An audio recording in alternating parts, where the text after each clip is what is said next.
આજે તો ગાડીની બીજી સર્વિસ કરાવવા ગયા અને ગાડી જોડે એક રીલ શૂટ કરી નાખી.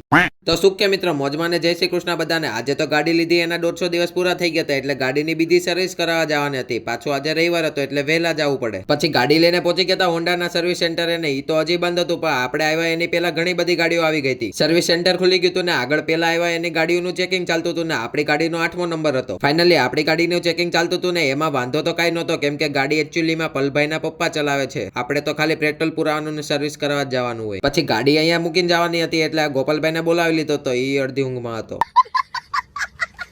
પછી નીકળી ગયા હતા ઘરે જવા માટે ને ઘણા દિવસ પછી આપણે ખોડિયાર મંદિર વાળા રસ્તે નીકળ્યા હતા, કેમ કે હમણાંથી આપણે ઘરે ને ઘરે હોઈએ છીએ. રસ્તામાં ચંપલ સીવડાવવા નાખવાના હતા પણ મોઢું જોઈને કહી દીધું 10 વાગ્યા પછી આવજો. પછી રસ્તામાંથી શ્રીફળ લઈને પહોંચી ગયા હતા ઘરે અને ઘરે આવીને બેસી ગયા હતા ભણવા માટે, કેમ કે પરીક્ષા માથે છે. બપોરે સર્વિસ સેન્ટરમાંથી ફોન આવ્યો હતો એટલે ગાડી લઈને નીકળી ગયા ઘરે જવા માટે. નિકોલનું 4 કોરથી ઓપન તળાવ. પહોંચ્યા ત્યાં બિલ તૈયાર રાખ્યું હતું ને ગાડીને બ્લેક પરીની જેમ ચમકાવી નાખી હતી. પછી પહોંચી ગયા હતા ઘરે ને ફ્લેટમાં નીચે કોઈ નહોતું એટલે મેં અને આર્યને રીલ શૂટ કરી નાખી. ન જોઈએ તો એ પેલા રીલ જોતા આવજો અને વિડીયો ગમ્યો હોય તો લાઈક કરવાનું ભૂલતા નહીં. જય શ્રી કૃષ્ણ.